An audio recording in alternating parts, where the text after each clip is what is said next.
A parable is a illustration from life. ఒక ఉపమానం అంటే అది ఒక ఉదాహరణ లాంటిది అన్నమాట.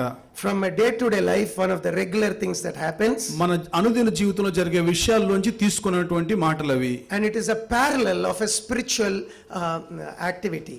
అలాగే దాంతో పాటు ఒక ఆత్మీయమైనటువంటి ఒక సంబంధాన్ని గురించి చెప్పేదన్నమాట. We can't see heaven with our eyes. మనం పరలోకాన్ని మన కన్నులతో చూడలేం. We don't understand how spiritual things happen. అసలు ఆత్మీయ విషయాలు ఎలా జరుగుతాయో మనకు తెలియదు. You just catch a cell phone and show it to a young person and say that somebody talking somewhere is able to hear. Let's say that man lived all his life in the forest and he'll be shocked. How can this happen? ఉదాహరణకు ఒక యవనస్తుడు వచ్చి ఒక బాగా అడవిలో జీవించినటువంటి ఎన్నో సంవత్సరాల జీవించిన వ్యక్తికి ఒక సెల్ ఫోన్ తీసుకొచ్చి ఇక్కడ మాట్లాడితే అక్కడ వ్యక్తి వినిపిస్తుంటే ఎంత ఆశ్చర్యం కలిగిస్తుంది ఆయనకి. He can't understand the mechanics. ఆయన ఏం దాంతో ఎలా జరుగుతుందో అర్థం చేసుకోలేడు. Similarly, అదే విధముగా spiritually there are things we don't understand. ఆత్మీయంగా ఎన్నో విషయాలు మనం అర్థం చేసుకోలేము. But to help us understand, కానీ అర్థం చేసుకోవడానికి సహాయము Lord used simple illustrations. చాలా సామాన్యమైనటువంటి ఉపమానాలను ఆయన వాడాడు. He spoke especially about farming, the sower, the seed. ప్రత్యేకంగా ఒక రైతు గురించి విత్తనాలు ఎలా విత్తుతాడో దాని గురించి ఆయన చూపించాడు. We saw two. రెండు చూసాం మనం. You remember? మీకు గుర్తున్నది ఒకటి the sower and the seed, different grounds. ఆ వేరు వేరు స్థలాల్లో పడిన విత్తనాల గురించి చూసాము. Secondly, రెండవదిగా we saw different wheat and the tares. ఆ యొక్క గోధుమలు గురుగులు ఎలా ఉంటాయి వేరు వేరుగా వాటిని చూసాము. Why there is so much evil in the world and even in the church. ఎందుకు సంఘంలోని చెడుతనం ఉంది లోకంలోని చెడుతనం ఉంది వ్యత్యాసాన్ని కూడా చూసాము. The Lord said kingdom of God is like a mustard seed. ఆ యొక్క దేవుని రాజ్యం ఎలా ఉందని యేసుప్రభువు వారు చెప్పారంటే ఒక ఆవగింజ విత్తనాన్ని పోలి ఉన్నదని. It is the smallest of the garden seeds. అవి తోటలో ఉన్నటువంటి అన్ని విత్తనాల కంటే చాలా చిన్న విత్తనం అది. But when it is planted, ఎప్పుడైతే అది నాటబడుతుందో it becomes one of the largest garden plant. అది ఎంతో పెద్ద వృక్షముగా ఆ యొక్క తోటలో అయిపోతుంది అన్నిటికంటే. And birds come and build their nests in it. వాటిపైనకి ఆకాశ పక్షులు వచ్చి వాటి గూడులు కట్టుకుని నివసిస్తాయి. You know, it seems the mustard plant, I've never seen it. It's a small bush. నాకు తెలుసుండి ఆ యొక్క చిన్న ఆవగింజతో వచ్చిన మొక్క చిన్న మొక్కగా ఉంటుంది. నాకు తెలియదు కానీ దాని గురించి పెద్దగా. The stem is so weak. ఆ యొక్క దానికి ఉన్న కొమ్మలు చాలా బలహీనంగా ఉంటాయి. Birds can't come and live there. ఆ యొక్క పక్షులు వచ్చి నిజంగా దానిపైన నివాసం చేయలేవు. But in Palestine, కానీ పాలస్తీనా దేశంలో the mustard seeds grow up to 12 feet high. ఆ యొక్క 12 అడుగులు ఎత్తు ఆ యొక్క ఆవగింజతో కూడిన మొక్క ఎదుగుతుందన్నమాట. And birds like those seeds. ఆ యొక్క పక్షులకు కూడా ఆ యొక్క విత్తనాలంటే ఎంతో ఇష్టము. And they come and build a nest and live there. వారు వచ్చి ఆ యొక్క గూడు కట్టుకుని వాటిలో నివాసం చేస్తాయి. So what is this illustration speaking about? ఈ ఉపమానం దేని గురించి మాట్లాడుతుంది అసలు? It is speaking about how the kingdom of God extends. అసలు పరలోక రాజ్యం ఏ విధంగా విస్తరిస్తుందో దాని గురించి చూపిస్తా ఉంది. God has given the church one responsibility. దేవుడు సంఘానికి ఒక బాధ్యతనిచ్చాడు. The seed saves us. ఆ యొక్క విత్తనము మనల్ని రక్షిస్తుంది. We are like that wheat and the tares in this world. God's children, wheat, tares are devil's children. ఆ గురుగులు దెయ్యపు పిల్లలు, ఆ యొక్క గోధుమలు అనేవి దేవుని పిల్లలు. Waiting for the end. ఆ యొక్క చివరి అంతం వరకు ఎదురు చూస్తున్నవారు. But here is one more thing. కానీ ఇక్కడ ఇంకో విషయం అవుతుంది. God has given us a responsibility. దేవుడు మనకు ఒక బాధ్యతని ఇచ్చాడు ఆయన. You know, the last words of any person who is dear to us are precious. మనకి ఎవరైనా ప్రియులు చనిపోతున్న చివరి క్షణంలో వాళ్ళు చెప్పిన మాటలు ఎంతో అమూల్యమైనవిగా ఉంటాయి. If a person dying on the deathbed, ఎవరైనా ఒక మరణ పడక మీద ఒక వ్యక్తి చనిపోతూ ఉంటున్నప్పుడు holds your hand and says, మీ చేతులు పట్టుకుని గట్టిగా ఇలా చెప్తే, please, I want you to promise me one thing. ఒక్క విషయం నాకు వాగ్దానం చేయమని అడిగినప్పుడు, you must do this for me. ఎట్టి పరిస్థితుల్లో ఇది నాకు చేయాలని చెప్పినప్పుడు, take care of my children. దయచేసి నా పిల్లలకు శ్రద్ధ తీసుకో అని చెప్పినప్పుడు, please take care of them. దయచేసి శ్రద్ధ తీసుకో అని చెప్పినప్పుడు, can I die in peace? నేను నిజంగా సమాధానంతో చనిపోగలనా? I remember speaking to people dying. నేను చాలా విషయాలు జ్ఞాపకం చేసుకున్నప్పుడు చనిపోతున్న వారితో మాట్లాడడము. When I told them don't worry about your children, మీ పిల్లల గురించి మీరు దయచేసి అలా ఉండొద్దు అని చెప్పినప్పుడు, peace comes upon them. వారికి ఒక పెద్ద సమాధానం వస్తుంది వారి పైకి. That somebody is there. ఎవరో ఒకరు ఉన్నారు అని చెప్పి. You know, if somebody were to tell you that, please promise me you will take care of my children. ఎవరో ఒకరు వారికి ఇలా చెప్పనివ్వండి, దయచేసి నీవు నా పిల్లల శ్రద్ధ తీసుకో అని చెప్పినప్పుడు, you know, మీకు తెలుసా, you'll be very careful about that. మీరు ఎంతో జాగ్రత్త కలిగి ఉంటారు దాని పట్ల. Somebody asks you, ఎవరు మిమ్మల్ని అడిగితే, why you are unnecessarily taking this trouble? ఎందుకు నీవు ఎందుకు అలా శ్రమ తీసుకుంటున్నావు? You'll say, I made a promise to him. మీరు చెప్తారు, నేను ఆయనకు ఒక మాట ఇచ్చానని చెప్పి. I gave him my word. నేను ఒక ఆయనకు మాట ఇచ్చాను. You know, church, మీకు తెలుసా సంగమా, the one who created us, మనల్ని సృష్టించినటువంటి ఆయన, the one who died for us, మన కోసం చనిపోయినటువంటి ఆయన, and the one who saved us and is preparing a place for us, మనల్ని రక్షించి మనకు ఒక స్థలాన్ని సిద్ధపరుస్తున్నటువంటి ఆ దేవుడు, he has given us one command. మనకి ఒక ఆజ్ఞ ఆయన ఇచ్చాడు. He said, go into the whole world ఆయన సర్వలోకంలోనికి వెళ్ళి and preach the gospel to every creature. ప్రతి సృష్టికి కూడా ఇక సువార్తను ప్రకటించండి. Go and baptize nations. వారిని వెళ్ళి జనాంగాలు మీరు బాప్తిసం ఇవ్వండి. And you know, if you are a true believer, మీరు నిజమైన విశ్వాసి అయితే, if you love the Lord, మీరు దేవుణ్ణి ప్రేమిస్తా ఉంటే, this will be a priority in your life. మీ జీవితంలో ఇది చాలా ప్రాధాన్యమైనదిగా ఉంటుంది. Amen.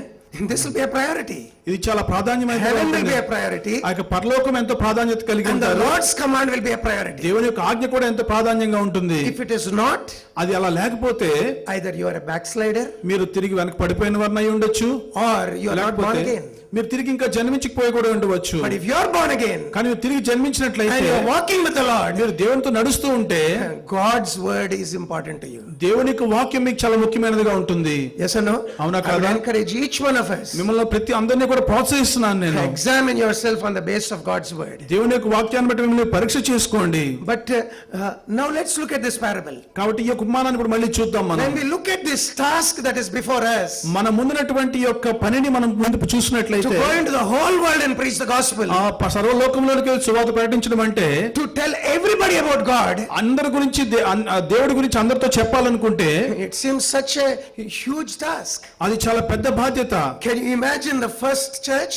మీరు ఊహించగలరా ఆది సంఘాన్ని? 120 people. 120 మంది మాత్రమే ఉన్నవారు. And the Lord is telling, యేసు ప్రభువు వారు చెప్తున్నారు, go వెళ్ళండి and reach all nations. అన్ని జనాంగాల యొద్దకు వెళ్ళండి.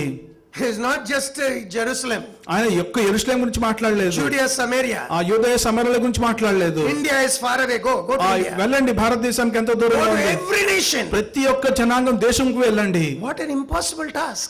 ఎంత అసాధ్యమైనటువంటి పని ఇచ్చారు With ఆయన. all the money, మనకున్న ఇప్పుడు డబ్బు అంతా airplanes, with everything, ఏరోప్లేన్లు ఉన్న అన్ని సౌకర్యాలను బట్టి still చూస్తే they say half the world is not reached. ఇంకా అర్ధ లోకంలోకి ఇంకా సువార్త వెళ్ళలేదంట.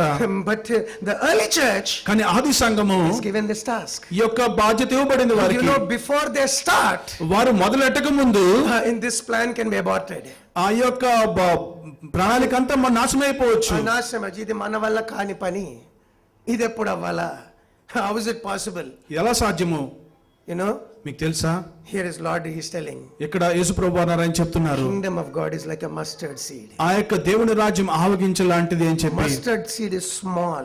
ఆవగింజ చాలా చిన్నదే. To speak about something that is small, ఏదైనా ఒక చిన్న విషయం గురించి మాట్లాడాలంటే they used to use this example. ఈ యొక్క ఉదాహరణ వారు వాడుతూ They ఉండేవారు. used to say as small as a mustard seed. ఒక చిన్నది చాలా ఆవగింజంత విత్తనం అని God చెప్పేవారు. said, even if you have faith as small as a mustard seed. మీకు ఆవగించంత విశ్వాసం ఉన్నప్పటికీ కూడా అని చెప్పారు యేసు So ప్రభువు it వారు. is talking about how small, how insignificant this is.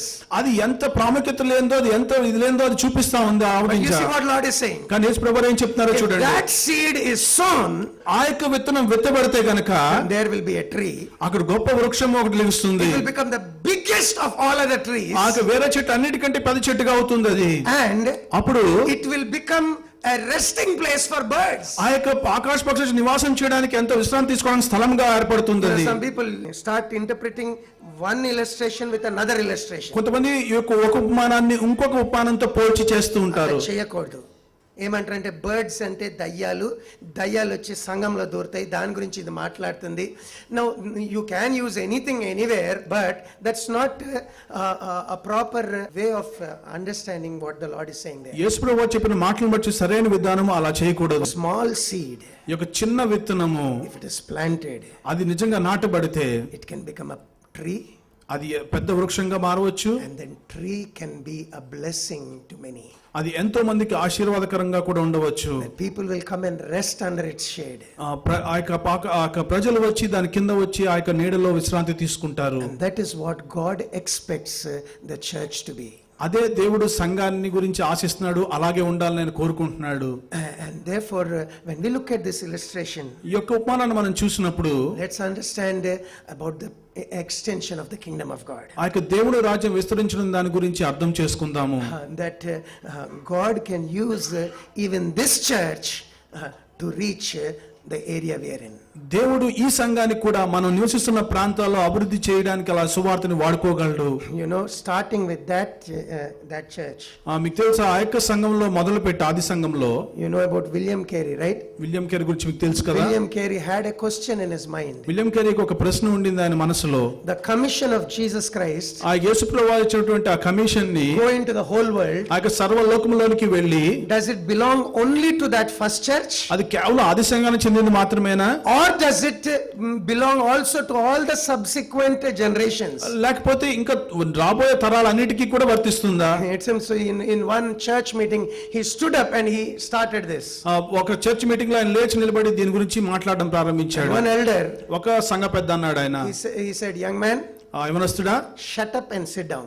నీ నోరు మూసుకుని నువ్వు కూర్చో. When God wants to save the heathen, he will do it without your help or my help. అన్యులు నిజంగా రక్షించాలనుకుంటే దేవుడు నీ సహాయం ఉన్నా లేకపోతే నా సహాయం ఉన్నా లేకపోయినా ఆయన చేస్తాడని చెప్పాడు. But the fire in William Carey's heart didn't stop. William కేరీలో ఉన్నటువంటి అగ్ని అది ఆరిపోలేదండి. And he understood. ఆయన అర్థం చేసుకున్నాడు. The Lord is saying until the end of the age, ఇదిగో యుగ సమాప్తి వరకు మీరు వెళ్ళండి, ఎప్పటి వరకు మీకు తోడై ఉంటాను, యుగ సమాప్తి. That means it is not just that generation, అది కేవలం ఆ తరం వారికి మాత్రమే కాదు, it belongs to every generation until the Lord returns. యేసుప్రభువు వారు వచ్చేంత వరకు ఏ యుగం అయితే ఉంటుందో అంతవరకు కూడా ఇది వర్తిస్తుంది. And that brought that small cobbler to India. ఆ చెప్పులు కుట్టుకునే ఆయన్ని అదే భారతదేశానికి తీసుకుని వచ్చింది. It seems his wife was a mad lady.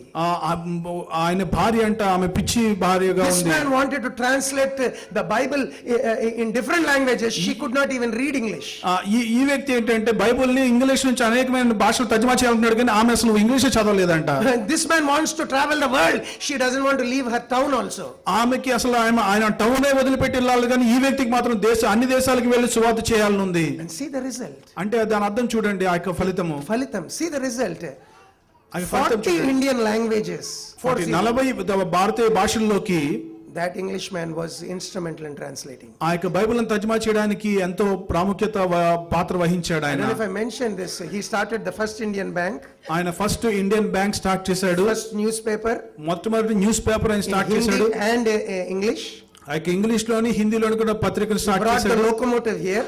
ఆ యొక్క ఒక ఇంజిన్ ఆయన తీసుకుని వచ్చాడు ఇండియాకి.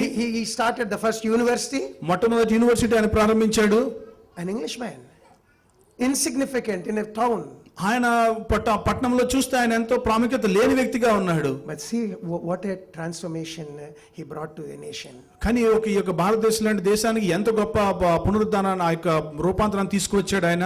My sister, సోదరుడా, we need to break free from this mentality. ఈ యొక్క మన యొక్క మనస్తత్వం నుంచి మనం బయటికి రావాలి. That we need to realize మనం గుర్తించాలి ఏమంటే kingdom of God can extend like this. దేవుని రాజ్యం ఈ విధంగా కూడా విస్తరించగలదు. I want to tell this very clearly. ఇది నేను ఎంతో స్పష్టంగా చెప్పాలనుకుంటున్నాను. When we don't see the possibility, మనం ఎప్పుడైతే ఆ సాధ్యమైనవి చూడమో, that is when we won't have zeal to do the work. మనం ఆ పని చేయడానికి కూడా మనలో రోషం ఉండదు. అర్థమైందండి, ఇది కాని పని మన వల్ల ఏడైతుంది. If you can see the end, that there is coming a day from every nation. మీరు ఒక దినాన్ని చూసి ఒక ముగింపు రాబోతుంది అని ప్రతి దేశం వైపు చూస్తే, from every nation, ప్రతి ఒక్క దేశంలో there will be souls saved. ఆ యొక్క ఆత్మలు రక్షించబడి ఉంటాయి. From every language, ఆ ప్రతి భాషలోంచి, from every caste, ఆ ప్రతి కులములోంచి people will be saved. ఆ ప్రజలు రక్షించబడతారు. When people read that, ఆ ప్రజలు చదివినప్పుడు people started translating the Bible into every language. అప్పుడు వారి భాషల్లోకి బైబిల్ తర్జుమా చేయడం మొదలు They పెట్టారు. could see a vision. వారి యొక్క దర్శనాన్ని చూడగలిగారు. That this gospel is going to reach everybody in the ఈ world. యొక్క సువార్త లోకం అంతటి కూడా ప్రవహిస్తుందని చెప్పి I'd encourage church. ఆ యొక్క సంఘాన్ని ప్రోత్సహిస్తున్నాను. If God has placed us as a small church here in Medipatnam, బహుశా మేదిపట్నంలో దేవుడు చిన్న సంఘం మనం పెట్టి ఉంటే గనక, we need to get such a vision. అటువంటి దర్శనం మనం కూడా కలిగి ఉండాలి. Israel wanted to capture Canaan. ఇశ్రాయేలు కానాన్ దేశాన్ని స్వాధీనం చేసుకోవాలనుకున్నారు. They went there. వారు అక్కడికి వెళ్ళారు. God said, go possess the land. వెళ్ళి మీరు ఆ దేశాన్ని స్వాధీనం చేసుకోండి అని They చెప్పాడు. sent some spies. వారు కొన్ని గూఢాచారులు పంపించారు. 12 people. కొంత 12 మందిని పంపించారు. 10 came back and gave a good report. ఆ 10 మంది వచ్చి మంచి రిపోర్ట్ ఇచ్చారు. They said the land is flowing with milk and honey. ఆ యొక్క పాలు తేనెలు ప్రవహించే దేశంగా దేశం ఉందని చెప్పి వారు What చెప్పారు. God has said, it is true. దేవుడు ఏం చెప్తారో అది సత్యము. Not only that, అది మాత్రమే కాదు, they said వారు చెప్పారు the inhabitants are giants. అక్కడ నివసిస్తున్న వారందరూ కూడా చాలా ఆజానుభావులైనటువంటి మనుషులు. But if God is with us, కానీ దేవుడు మనతో ఉంటే they will be like bread. మనం అక్కడ వాళ్ళు ఎలా ఉంటారంటే ఒక రొట్టెలాగా అయిపోతారని చెప్పి We will get the land. మనకు తప్పకుండా దేశం మనకు వస్తుందని చెప్పారు. 10 people, 10 మంది they said land is flowing with milk and honey. పాలు తేనెలు ప్రవహించే దేశంగా దేశం ఉంది. But there are giants. కానీ అక్కడ ఎంతో ఆజానుభావులు ఉన్నారు. They are like grasshoppers. మనం మిడతల్లాగా ఉన్నాం అక్కడ వాళ్ళ దగ్గర. మిడతల్ని తొక్కితే చచ్చిపోతారు, మనం పోతే సస్తము. ఇక్కడ సావనికి తెచ్చిండు ఆ దేవుడు మనల్ని. You see, totally different. They didn't go. వారు వెళ్ళలేదు అలా చెప్పేసి. అర్థమవుతుందండి? Yes or no? You know, this is what makes the difference. ఇదే వ్యత్యాసం తీసుకొస్తా ఉంటది. Here is all Israel. ఇక్కడ ఇశ్రాయేల్ అంతా ఉంది. And they're not able to do anything. వారు ఏం చేయలేకపోతా ఉన్నారు. Here is one man, Jonathan. Jonathan అనే ఒక ఆయన ఉన్నాడు. He's saying, ఆయన చెప్తున్నాడు, God is with us. It doesn't matter whether we are 2 or 10. God will give us victory. మన ఇద్దరం ఉన్నా 10 మంది ఉన్నా అదేం పర్వాలేదు, దేవుడు మనతో ఉంటే అని చెప్పి దేవుడు తప్పకుండా విజయం ఇస్తాడని చెప్పాడు. Here is David. ఇక్కడ దావీదు ఉన్నాడు. All Israel is fleeing before Goliath. ఆ యొక్క గోలియాతు ముందు ఆ యొక్క ప్రజలందరూ కూడా అటు ఇటు కదిలిపోతున్నారు. We can't fight with this man. ఎవరో కూడా ఈ యొక్క వ్యక్తితో యుద్ధం చేయలేమని చెప్తున్నారు. He is a young man. ఇక్కడ ఒక యవనస్తుడు ఉన్నాడు. He has a different spirit. ఆయనకు ఒక వేరొక మంచి ఆత్మ ఉంది. He's saying, ఆయన చెప్పాడు, who is this uncircumcised Philistine who dares challenge God's armies? సున్నతి లేని ఈ వ్యక్తి ఎవరు, దేవుని యొక్క సైన్యాలకి సవాల్ విసరడానికి ఈయన ఎవడు అని చెప్పి అన్నాడు ఆయన.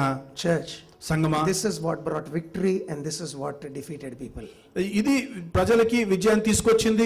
ఇంకోవైపు చూస్తే అది ప్రజల్ని ఓడించేలా చేసింది. Even in your own personal life, మీ యొక్క వ్యక్తిగత జీవితంలో కూడా if God be for us, who can be against us? దేవుడు మనకు తోడండగా మనకి విరోధి ఎవడు? Whatever your problem, మన సమస్య ఏదైనప్పటికీ are కూడా you a child of God? మీరు దేవుని బిడ్డ అయినా, Is God with you? దేవుడు మీతో ఉన్నారా? You may not have prosperity. మీకు బహుశా ఎక్కువ ఆర్థికంగా ఏమి లేకపోవచ్చు కానీ చదవట్టేది ఉంటే అది దేవుడు నీకు ఇయ్యడు.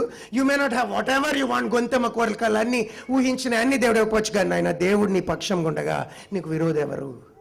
What situation is there in your life that you can't face when God is with you? దేవుడు నీతో ఉన్నప్పుడు ఎటువంటి సమస్య అయినా సరే నువ్వు ఎదుర్కోగలవు అసలు, including your own failures. నీ యొక్క ఓడిపోయిన విషయాలు అన్ని వైపు చూస్తే కూడా Israel could say, ఇశ్రాయేలు ఇలా చెప్పగలిగింది, our sins testify against us.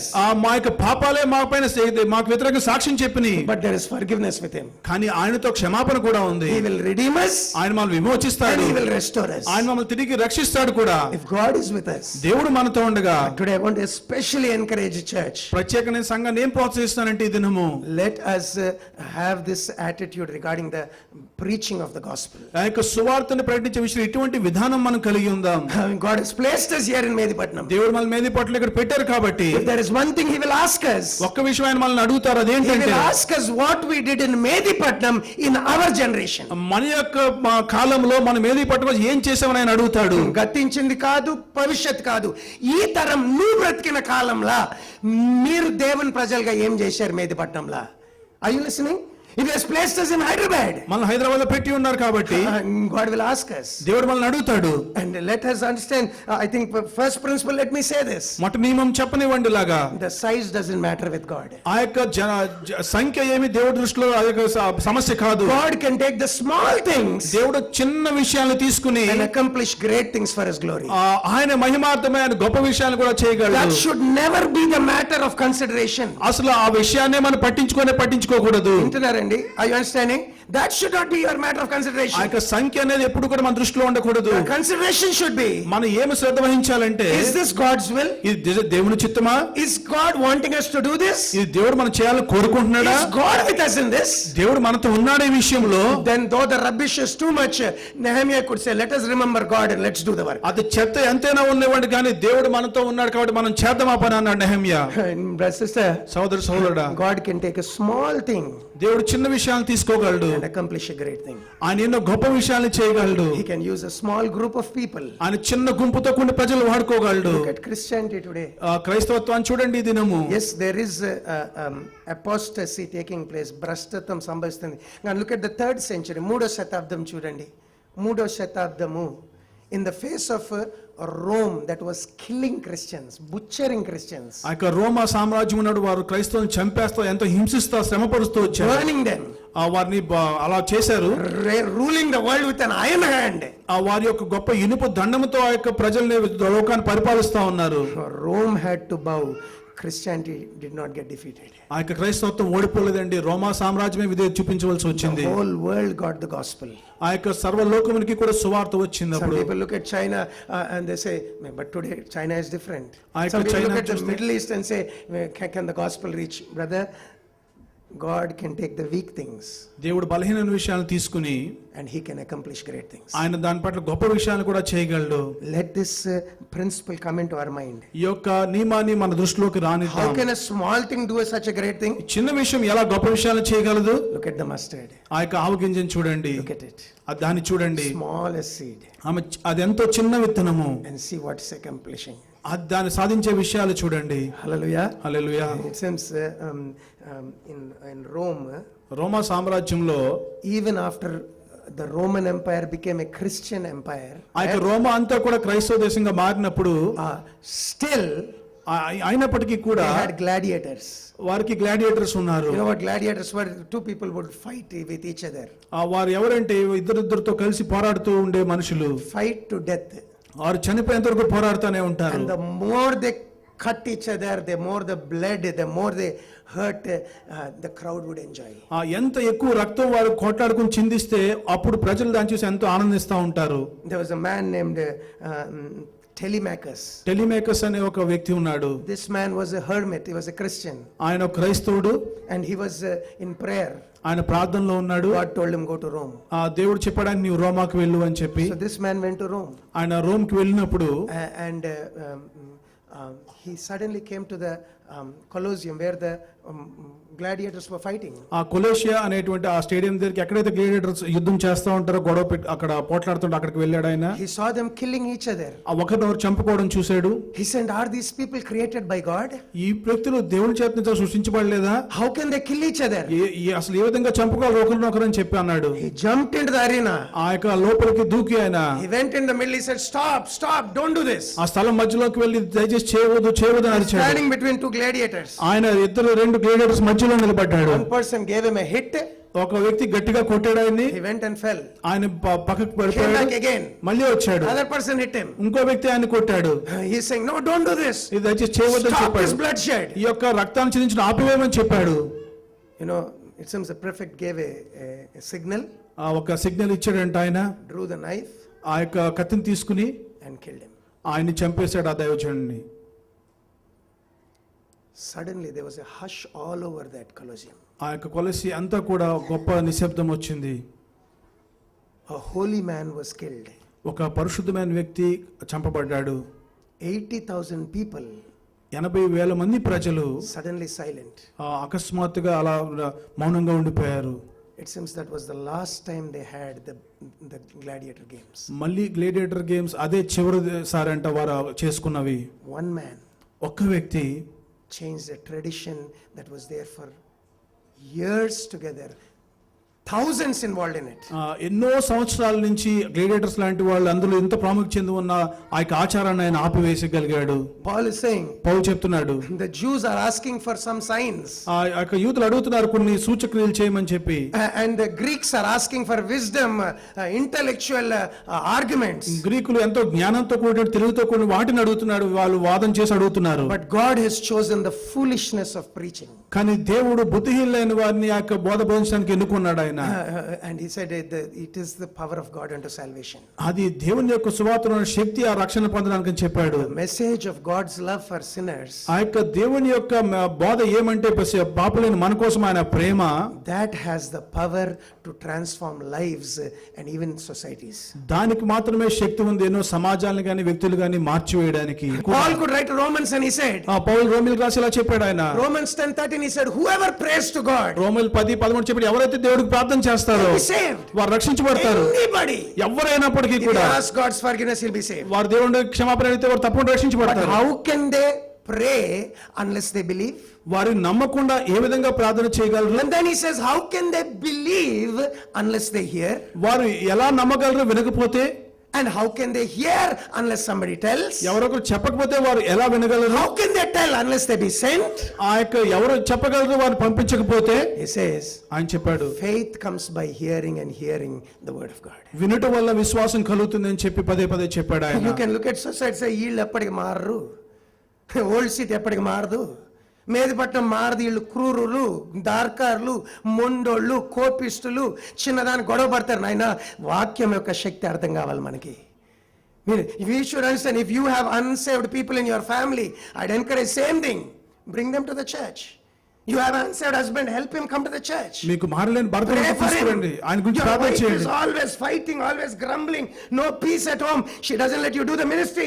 Bring her to the house of God. దేవునికి మందిరానికి ఆమెను Help తీసుకురండి. her hear the word of God. ఆమె దేవుని వాక్యం వినడానికి సహాయం The చేయండి. word of God దేవుని యొక్క వాక్యము has the power to transform lives. ఈ యొక్క జీవితాలు మార్చేసిన శక్తి దానికి ఉంది. It's like that mustard seed. అది ఆవగించలేని విత్తనం వంటిది. Hallelujah. Hallelujah. It may be small. అది చిన్నగా ఉండొచ్చు కానీ We have the word of God. ఆయన మనకు దేవుని వాక్యం ఉంది. Many times the mentality is ఏదో ఒక ఫారెన్ ఫండ్ దొరికి ఒక పెద్ద చర్చ్ పెట్టి పెద్ద బిల్డింగ్. ఇప్పుడు ఈ మెంటాలిటీ లోకంలో ఉంటుంది.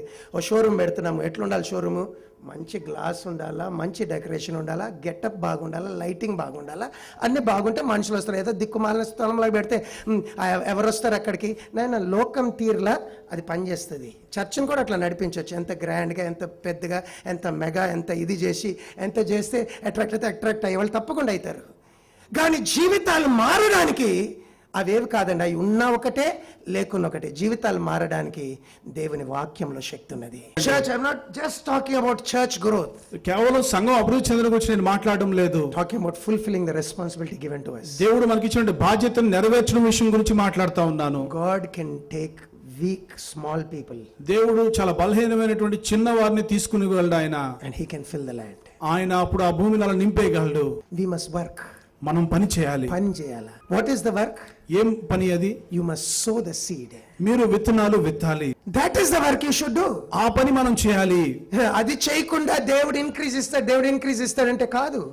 You must pray, but you need to dispel this word everywhere as possible. ప్రార్థన చేయాలి, అలా ఎక్కడ సాధ్యమైతే అక్కడ సువార్త చెప్తూ ఉండాలి. Heaven is counting